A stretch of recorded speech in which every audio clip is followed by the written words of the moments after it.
Bienvenue sur la quotidienne de l'IA, la rubrique du premier site d'information sur l'IA, iainfo.fr. Aujourd'hui, on va s'intéresser à un phénomène qui fait vraiment beaucoup de bruit, c'est le cas Neon Mobile.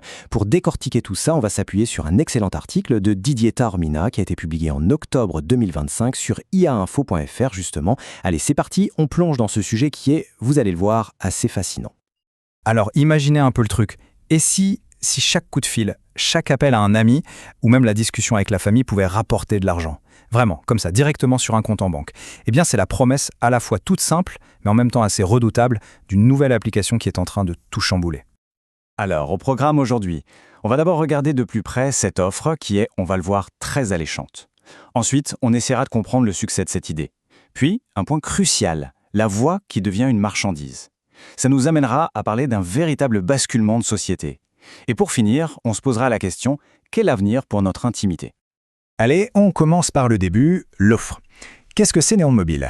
Eh bien, c'est une application qui propose aux citoyens américains de monétiser leurs conversations. Oui, le concept est d'une simplicité presque déconcertante. En gros, on enregistre ses appels et on est payé pour ça. Et le modèle économique derrière, il est terriblement efficace. Concrètement, l'application paye 30 centimes pour chaque minute d'appel enregistrée. Et ça peut monter jusqu'à un plafond de $30 par jour.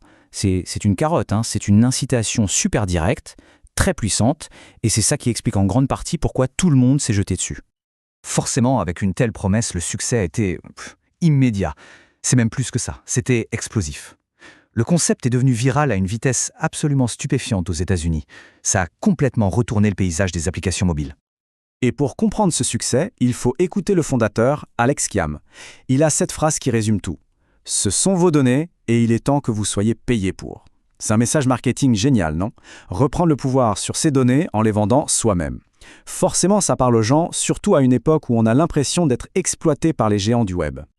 Et ce graphique, il parle de lui-même, c'est juste spectaculaire. Regardez bien, en une seule petite semaine, Neon Mobile est passé de la 476e place à la 2e place des applications sociales sur l'App Store, juste derrière TikTok.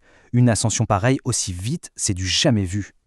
Bon, gagner de l'argent, c'est bien beau, mais la vraie question, la question cruciale, c'est que deviennent ces enregistrements? Où est-ce qu'ils vont et qu'est-ce que l'entreprise fait réellement avec toutes ces voix? Et c'est là, vous vous en doutez, que l'histoire devient un peu plus sombre.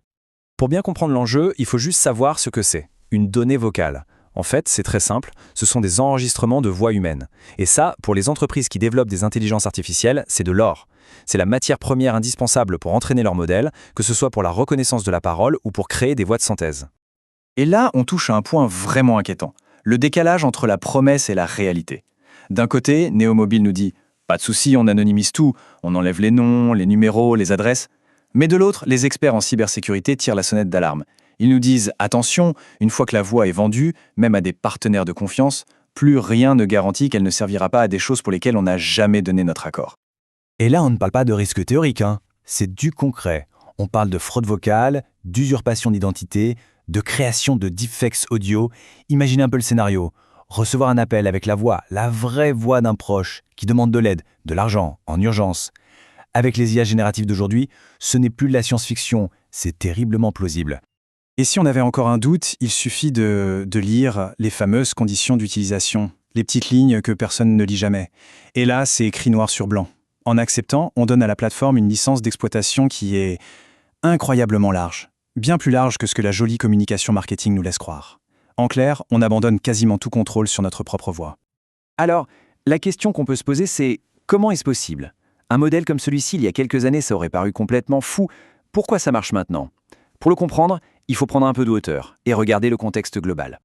Ce qui a changé, c'est notre rapport à la vie privée. Il y a encore quelques années, on était très méfiant vis-à-vis de la collecte de données. Aujourd'hui, on accepte de plus en plus de monétiser notre intimité. Il faut dire que le contexte économique, avec l'inflation, joue un rôle énorme. Pour beaucoup de gens, les données personnelles ne sont plus vues comme quelque chose de sacré, mais plutôt comme une ressource, un moyen de gagner un peu d'argent pour boucler les fins de mois. Et ce n'est pas qu'une question de mentalité. Il y a aussi un énorme fossé au niveau de la loi. Aux États-Unis, la législation sur la vie privée est, disons, assez souple. Ça laisse la porte ouverte à des modèles comme Neon. En Europe, c'est une toute autre histoire. Avec le RGPD, le fameux règlement général sur la protection des données, les règles sont beaucoup plus strictes sur le consentement et la protection. Une application comme Neon se prendrait tout simplement un mur réglementaire. Bon, maintenant, projetons-nous un peu. Quelles sont les conséquences à long terme de tout ça? Cette idée de vendre sa voix, ça nous emmène sur un terrain complètement nouveau. Et ça soulève des questions vraiment fondamentales sur le futur de notre vie privée. Si on résume le cycle, c'est simple, mais c'est aussi très puissant. Étape 1, on enregistre nos appels. Étape 2, Neo Mobile nous paye. Étape 3, l'entreprise vend ses enregistrements à des sociétés spécialisées dans l'IA. Et étape 4, ces IA sont entraînées avec nos voix, ce qui ouvre la porte à des usages quasiment illimités. Pour le meilleur et potentiellement pour le pire. Il ne faut pas croire que Neo Mobile est un cas isolé, une sorte d'ovni. Pas du tout. Ça s'inscrit dans une tendance de fond, une tendance mondiale, où tout, absolument tout, chaque clic, chaque mot, chaque interaction, devient une transaction potentielle.